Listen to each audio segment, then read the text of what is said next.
오늘은 이제 종려주일로 저희들이 지키고요. 금주 한 주간, 고난주간으로 저희들이 보내고 다음 주일은 이제 부활절 예배로 하나님 앞에 드립니다.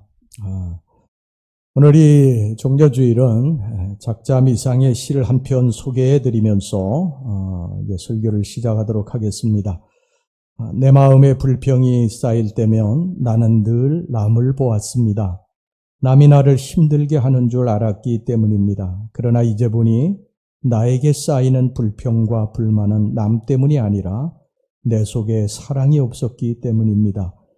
내 마음에 기쁨이 없을 때면 나는 늘 남을 보았습니다. 남이 내 기쁨을 빼앗아 가는 줄 알았기 때문입니다. 그러나 이제 보니 나에게 기쁨과 평화가 없는 것은 남 때문이 아니라 내 속에 사랑이 없었기 때문입니다.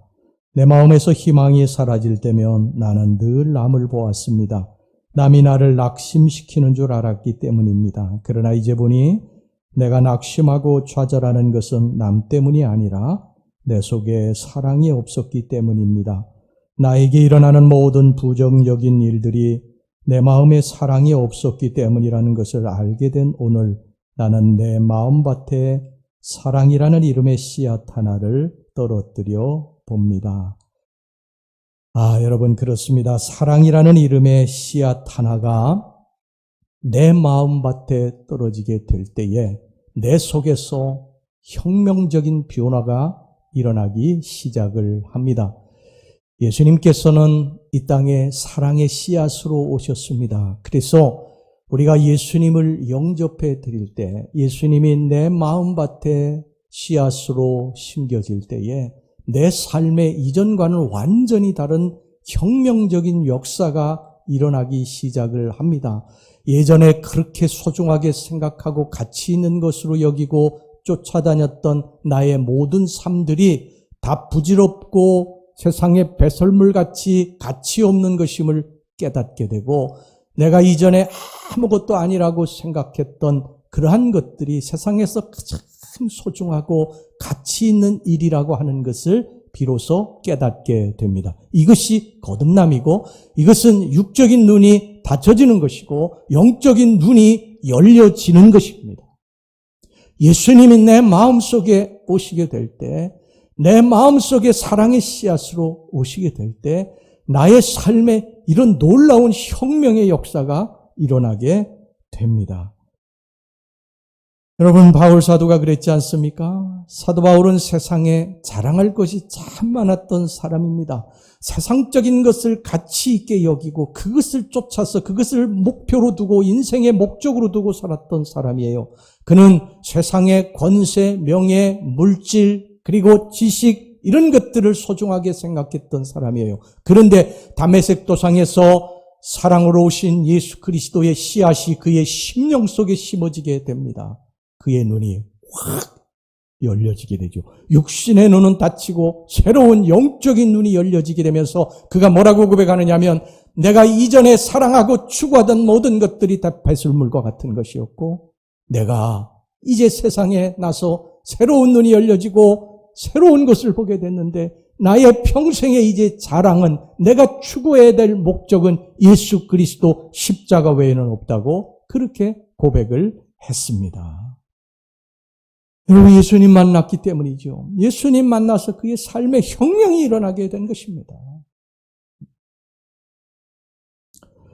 여러분, 우리가 예수님 만나게 되면은요, 세상적인 것들이 빛을 잃게 됩니다. 태양이 오면 달빛이 빛을 잃듯이 내 마음에 예수님의 빛이 들어오게 되면 세상적인 빛들이 사라지게 됩니다. 그래서 나를 위한 삶이 아니라 주님을 위한 삶으로 바뀌어지게 됩니다. 먹어도 주를 위해서, 일을 해도 주를 위해서, 공부를 해도 주를 위해서, 직장을 다녀도 주를 위해서, 결혼을 해도 주를 위해서, 사업을 해도 주를 위해서, 인생의 가치관이 달라지게 됩니다.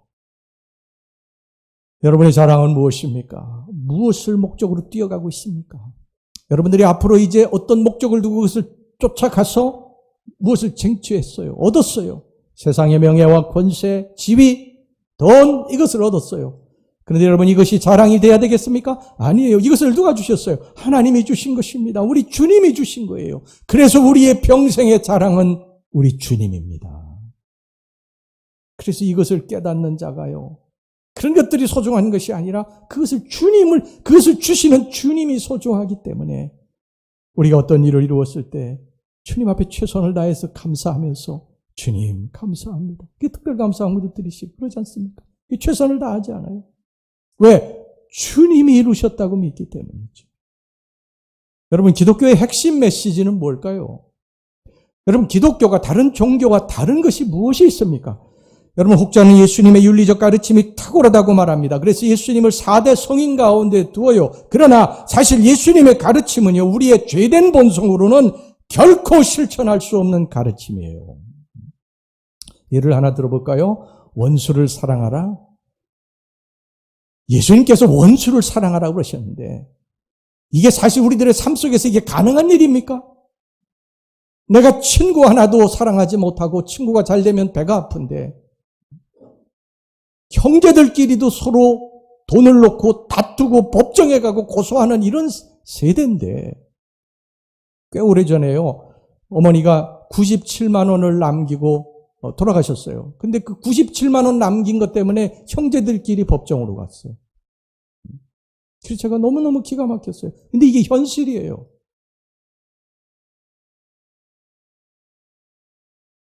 형제를 죽였습니까? 부모를 죽였습니까? 그런데 우리는 작은 이웃하고도 서로 등 돌리고 조그만 말 한마디 때문에 서로 원수 맺고 말하지 않고 다투고 그러지 않습니까? 그런데 원수를 사랑하라고요? 이건 불가능한 이야기예요. 이거는 우리의 육신의 힘으로는 도저히 불가능한 것입니다. 이게 어떻게 가능한 줄 아세요? 거듭날 때 예수 그리스도의 사랑의 씨앗이 내게 올 때 그게 비로소 가능케 되는 것입니다. 여러분, 예수님의 가르침 중에 백미가 산상수훈이에요. 그러나 산상수훈은요, 거듭나지 않은 사람에게는요, 그냥 먼 나라의 이야기일 뿐입니다. 가난한 자가 복이 있다고요? 의를 위해 핍박을 받는 자가 복이 있다고요? 여러분, 이것이 세상에서 가당키나 한 말씀입니까? 있을 수 없는 이야기죠. 이 말씀들은요, 우리가 예수의 십자가를 통해서 거듭나지 않고서는 도저히 이해할 수도 실천할 수도 없는 말씀입니다. 거듭나야 합니다. 예수님의 사랑이 와야 됩니다. 그래야 말씀대로 살 수 있는 힘이 주어지게 되고 원수까지도 사랑할 수 있게 되는 것입니다. 여러분, 우리가 예수님의 십자가를 통해서 온전히 죄사함 받고 거듭남이 없이 윤리적 실천만을 강조할 경우 그 결과는 비참합니다. 왜 그런지 아세요? 나 자신이 그것을 실천할 수 있는 힘이 없기 때문이에요. 아까도 말씀드렸잖아요. 작은 일 하나도 용서하지 못하고 서로 등 돌리고 원수 맺고 살아가는 우리들이 어떻게 원수를 사랑합니까? 불가능한 얘기예요. 윤리적인 실천, 이거는 불가능한 이야기입니다. 기독교는 이것을 다루는 게 아니에요. 거듭나는 것입니다. 새로운 눈이 열려지게 되는 거예요.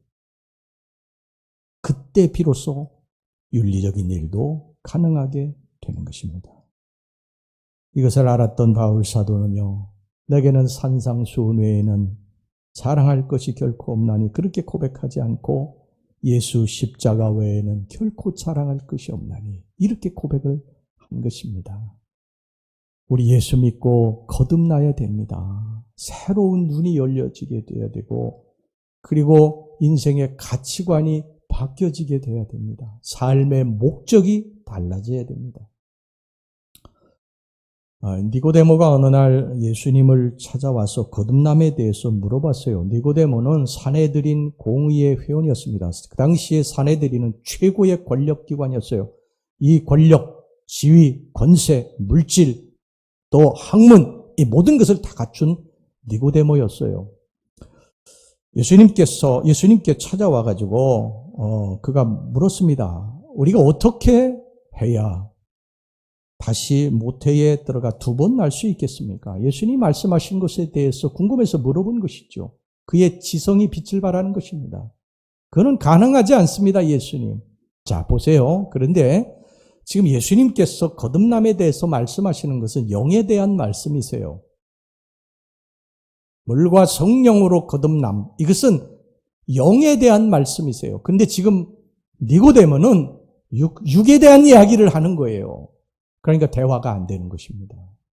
가끔 교회에서 회의할 때 보면요, 대화가 안 될 때가 있어요. 영에 대한 이야기를 안 하고 자꾸 육에 대한 이야기를 하는 거예요. 이성과 지성으로 판단해서 뭘 자꾸 결정하려고 하는 거예요. 믿음의 눈으로, 신앙의 눈으로 바라보지 않는 거예요. 그러니까 그건 어려운 거죠. 어려운 거예요. 그러니까 대화가 잘 안 됩니다. 그런데 누가 이기는 줄 아세요? 합리적인 생각을 가지고 이성을 가지고 판단하는 사람이 이겨요. 그래서 교회에 그래서 힘이 드는 거예요. 예수님이 이런 니고데모에게 이렇게 말씀하셨어요. 요한복음 3장 5절에서 6절까지의 말씀입니다. 예수께서 대답하시되 진실로 진실로 내게 이르노니 사람이 물과 성령으로 나지 아니하면 하나님의 나라에 들어갈 수 없느니라. 육으로 난 것은 육이요 영으로 난 것은 영이니 거듭나야 새로운 세계가 열려지게 됩니다. 거듭나야 새로운 것을 보게 됩니다. 많이 배웠다고 교회 오래 다녔다고 아는 게 아니에요. 영적인 눈이 열려져야 됩니다. 사도 바울과 같이 많이 배운 사람이 어디 있어요? 가말리엘의 문화생 최고의 지성인인데 그는 몰랐어요. 예수는 잡아서 죽일 그러한 믿는 사람들은 다 잡아서 죽일 그런 존재들이라고만 생각했던 거예요. 그들이 전하는 복음은 다 가치 없는 것으로 그렇게 생각했어요. 근데 그의 눈이 열려지고 예수 만나고 완전히 바뀌어지게 혁명적인 변화가 일어나게 된 것입니다. 우리들의 삶에 여러분 이런 혁명적인 변화가 예수로 말미암아 일어나기를 주의 이름으로 축원합니다.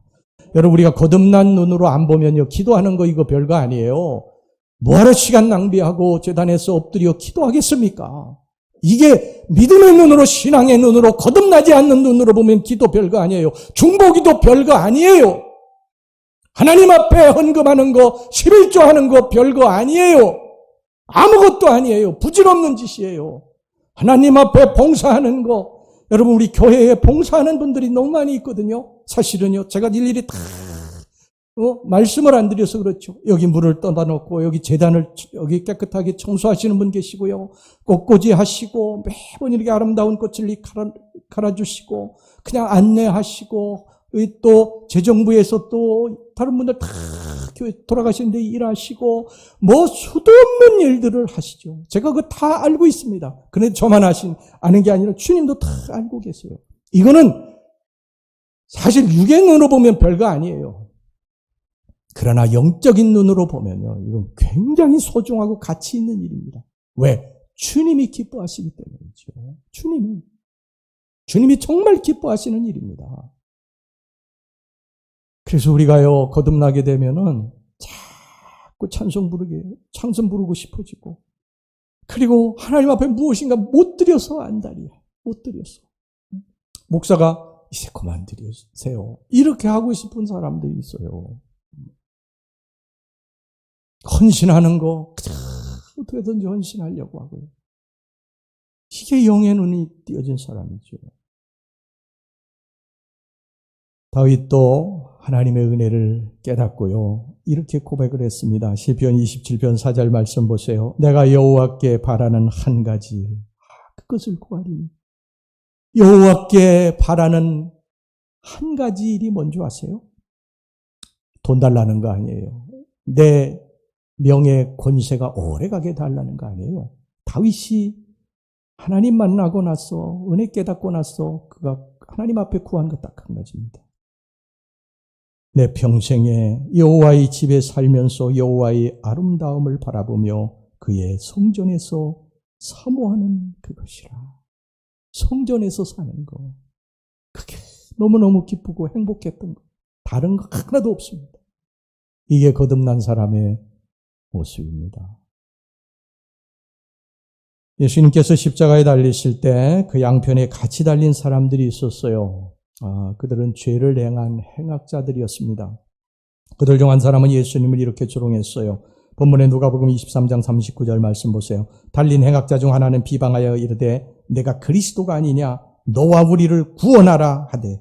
그런데 다른 한 사람은 그렇지 않았습니다. 예수님을 조롱하는 사람을 꾸짖고 자신의 죄를 뉘우쳤어요. 40절에 42절까지 보세요. 하나는 그 사람을 꾸짖어 이르되 내가 동일한 정죄를 받고서도 하나님을 두려워하지 아니하느냐. 우리는 우리가 행한 일에 상당한 보응을 받는 것이니 이에 당연하거니와 이 사람이 행한 것은 옳지 않은 것이 없느니라 하고 이르되 예수여 당신의 나라에 임하실 때 나를 기억하소서 하니.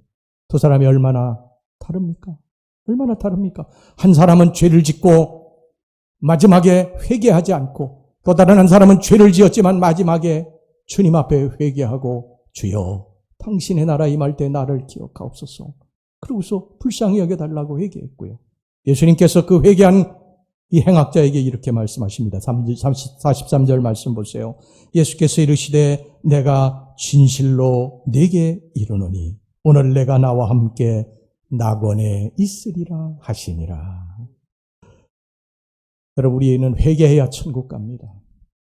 죄를 가지고 절대 천국에 들어갈 수가 없어요. 천국은 죄 없는 자가 가는 것입니다. 예수님이 이 땅에 왜 오셨는 줄 아십니까? 우리의 죄의 문제를 해결해 주시기 위해서 오신 것입니다. 우리 모든 인간들은 다 하나님 앞에 죄인들이에요. 이 죄를 가지고는 천국에 들어갈 사람이 한 사람도 없어요. 그래서 하나님의 아들 예수 그리스도가 이 땅에 오셔서 우리의 죄를 대신 십자가에서 담당하시고 피 흘려 죽으시고 죄값을 받으시고 우리를 죄 없다 하시고 예수 그리스도를 영접한 자마다 구원받게 하셔서 천국 가게 만들어 주신 줄로 믿습니다. 여러분, 2000년이 예수님 십자가에 달리고 2000년이 지났어요. 그러나 우리는 분명히 이것을 아셔야 됩니다. 베드로, 예수님을 저주까지 하면서 부인했던 그 베드로가 누구냐? 나예요. 납니다. 예수님을 은 30에 돈에 팔아버린 가룟 유다가 누구냐? 바로 납니다. 예수님의 그 큰 사랑을 받았음에도 불구하고 예수님 버리고 다 도망친 제자들이 누군 줄 아세요? 바로 저와 여러분들이에요. 예수님의 사랑을 그렇게 받았음에도 예수를 십자가에 못 박으라고 소리친 군중들이 누군 줄 아세요? 바로 저와 여러분들이에요. 성경이 그것을 말씀하는 거예요. 2000년 전에 베드로와 가룟 유다와 제자들, 군중들이 따로 있는 것이 아니라 바로 저와 여러분들이 예수를 십자가에 못 박아버리고 도망쳐버린 바로 그 제자들, 군중들이고 거기에 있었던 사람들이에요. 여러분, 네덜란드의 화가 이 렘브란트가 빛의 화가라고 하는 유명한 화가죠. 렘브란트. 이 렘브란트가 십자가에 못 박히는 그리스도를 그리는 중이었습니다. 십자가에 못 박히는 예수 그리스도를 그리고 그 주위에 이제 성난 군중들 막 예수를 십자가에 못 박으라고 소리치고 있는 성난 군중들을 한 사람 한 사람씩 그려나가기 시작을 했습니다. 그리고 성난 군중들을 다 그린 다음에 마지막에 한 사람은 자기의 얼굴을 거기다 그려 넣었어요. 그런데 바로 이때 이런 생각이 들었습니다. 아, 내가 이 소리치는 군중들 속에 있었구나. 그럼 내가 바로 예수를 십자가에 못 박은 공범자구나. 그 순간 렘브란트의 눈시울이 뜨거워졌습니다.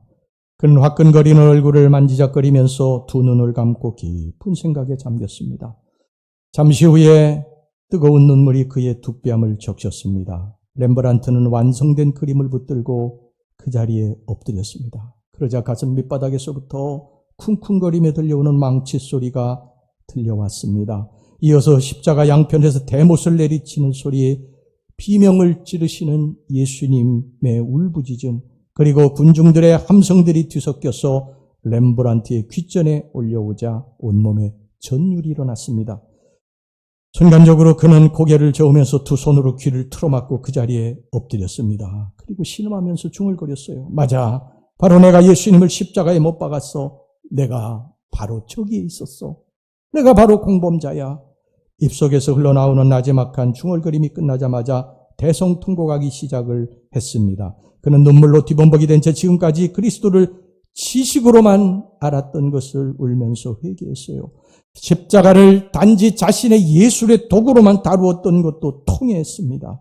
십자가 없는 신앙, 그리스도 없는 믿음을 자백했습니다. 그제서야 렘브란트는 자신이 그려놓은 십자가 속에 계신 살아계신 예수님을 만나게 된 것입니다. 십자가 위에서 물과 피를 다 쏟으시고 죽으신 예수 그리스도, 그 앞에서 그 예수를 십자가에 못 박으라고 소리친 그 군중들 속에 자신이 있는 것을 깨닫게 된 것입니다. 거듭난 것입니다. 렘브란트가 그때가 27살 때 렘브란트가 거듭났어요. 새로운 영적인 눈이 띄어지게 된 것입니다. 여러분, 혁명은 순식간에 일어납니다. 거듭남은 순식간에 일어납니다. 깨닫게 된 것입니다. 그때부터 렘브란트의 그림이 달라졌어요. 돌아온 탕자, 스데반의 순교, 이러한 그 그림에 자기 얼굴을 항상 그려놓았어요. 탕자가 나다. 돌아온 탕자가 나다. 스데반을 죽일 때 돌 던지는 군중들, 거기에 바로 내가 있었다. 여러분, 예수를 십자가에 못 박은 그 사건이 있은 지 2000년이 지난 오늘 우리는 이 찬송을 부르고 있습니다. 거기 너 있었는가 그때.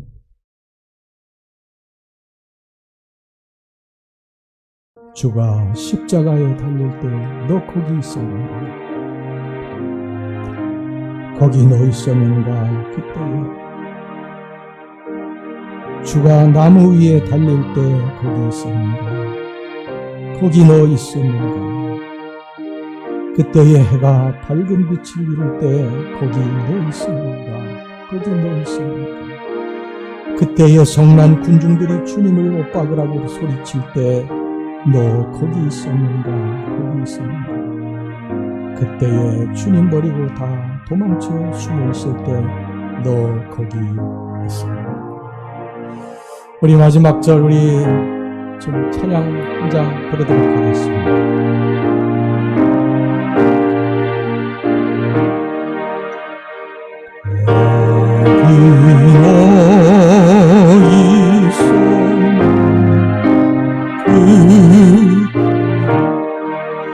주님 그에서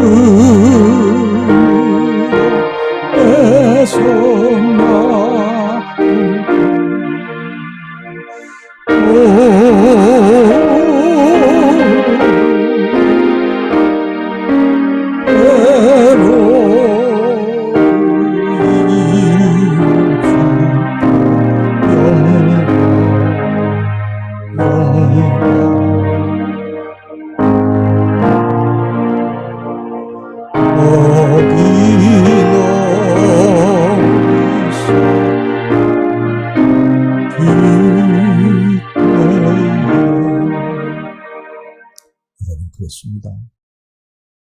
우리는 지금 2000년이 지난 이 시대에 살고 있지만 우리는 거기에 있었어요.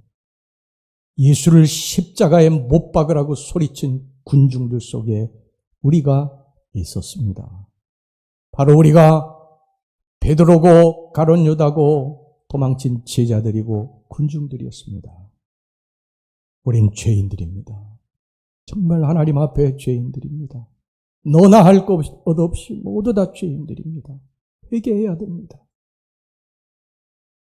오늘 이 회개한 행악자, 내가 오늘 나와 함께 낙원에 있으리라. 이 구원받은 이 행악자, 그가 구원받은 이유가 있습니다. 첫 번째는요, 그는 죽음을 앞두고 하나님 앞에서 두려움에 떨었다는 것입니다. 그는 예수님 만나기 전에 갈짓자 인생이었어요. 수많은 죄를 짓고 그것이 죄인지도 모르고 그렇게 살다가 마지막에 이제 십자가형을 받게 된 것입니다. 그런데 죽을 시간이 다가오자 두려움이 생기기 시작을 한 것입니다. 하루가 평안하면 잠자리가 평안합니다. 우리의 인생, 전 인생이 평안하면 마지막 죽을 때 편안하게 죽을 수 있어요.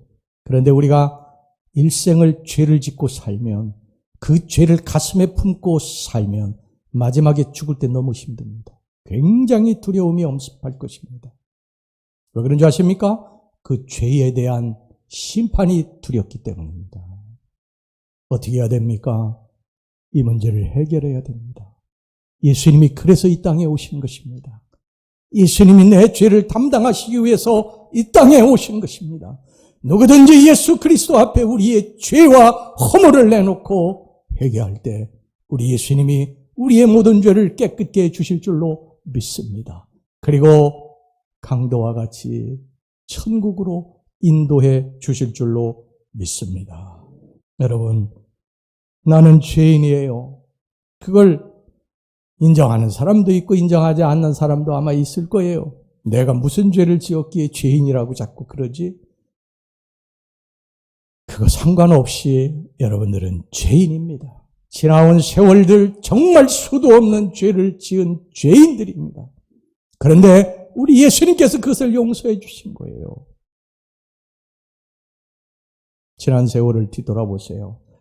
여러분, 우리 복음성가 있지 않습니까? 내 평생 살아온 길 뒤를 돌아보니 걸음마다 자옥마다 다 죄뿐입니다.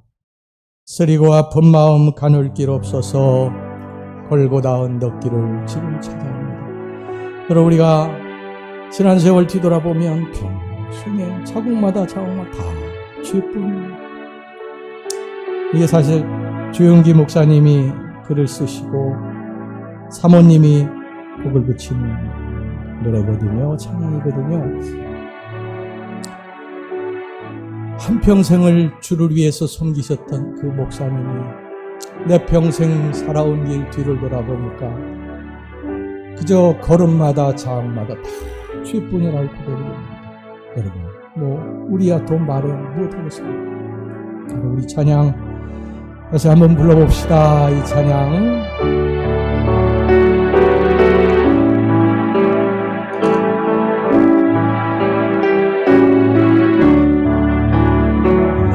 평생 살아온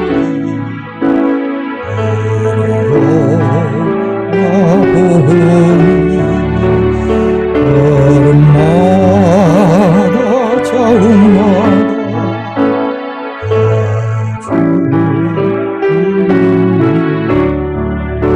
쓰리고 아픈 가는 길 굴고다 언덕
할렐루야.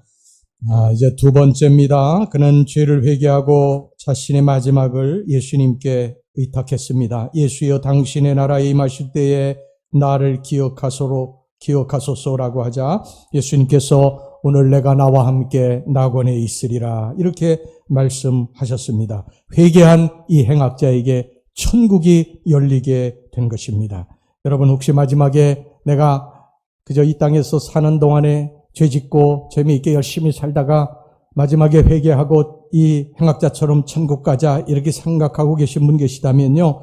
여러분 어리석은 사람입니다. 언제가 나의 마지막이 될지 알면 그렇게 아세요. 그러나 우리의 마지막이라고 하는 것은요. 우리가 알 수가 없습니다. 학교 다녀오겠습니다. 여보 다녀올게. 그러고서 나갔다가 못 들어오는 사람들이 얼마나 많습니까? 사고 날 길인 줄 모르고 그 길로 가고요. 사고 날 차, 사고 날 비행기를 타고 가는 것이 우리들이 아닙니까? 어디가 여러분 삶이 보장된 길이에요. 그것을 알면 그렇게 하세요. 그러나 우리의 삶은 그런 길이 보장되어 있지 않습니다. 그런데 여러분 죄 짓고 나중에 회개하고 예수 믿고 천국 가겠다고요? 여러분 이런 어리석은 말이 어디 있습니까? 인생은 화살같이 지나갑니다. 흐르는 물과 같이 지나갑니다. 시인 정철은 오는 세월 호미로 막을 수 없고 가래로도 막을 수 없다고 그랬어요. 오는 세월 막을 수 없습니다. 야고보 사도는 야고보서 4장 14절에서 이렇게 말했습니다. 내일 일을 너희가 알지 못하는도다. 너희 생명이 무엇이냐? 너희는 잠깐 보이다가 없어지는 안개니라. 우리는 조만간에 주님 앞에 서게 될 것입니다. 미국의 유명한 바포트라고 하는 분은 우리가 인생의 중요한 시점에 이르게 될 때 반드시 세월을 계수하라고 말을 했습니다. 내 인생은 지금 어디로 가고 있는가? 나는 지금 무엇 때문에 살고 있는가? 여러분 순간순간 내 세월을 계수하시기를 바랍니다. 얼마만큼 남았는가? 얼마만큼 남은 것 같아요, 여러분들의 인생이. 이 짧은 인생이 끝나고 난 후에 이제 우리가 주님 앞에 서게 될 날이 오게 될 터인데 그때 여러분 우리가 주님 앞에 가서 어떤 소리를 듣겠습니까? 착하고 충성된 종아, 내가 달려갈 길을 다 마치고 선한 싸움 싸우고 이렇게 왔구나. 여러분 이런 소리를 듣겠습니까? 아니면 이 약하고 게으른 종이라는 소리를 혹시 듣겠습니까?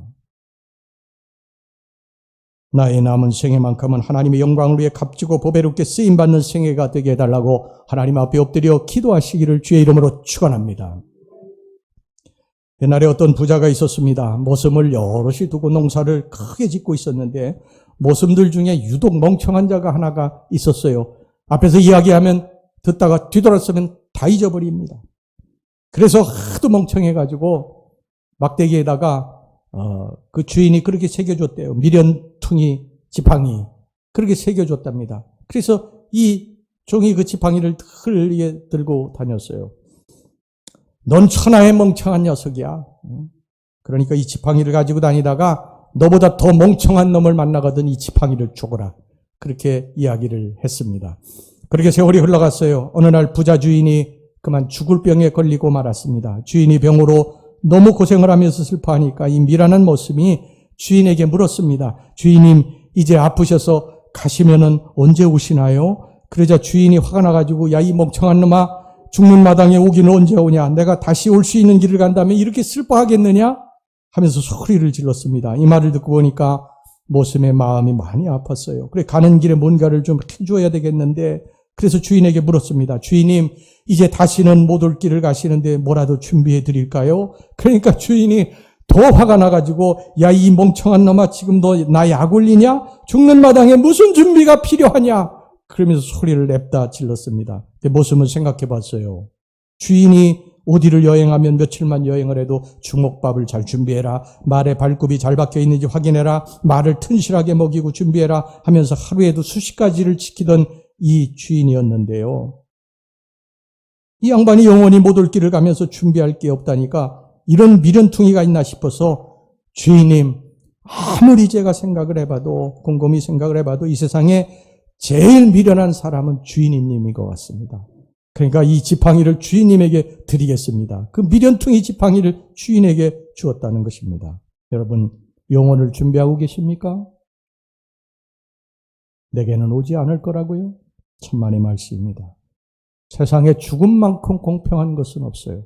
대통령도 가고 거리에 불쌍한 거지 노숙자도 가고 거기에 나도 포함됩니다. 나도 갑니다.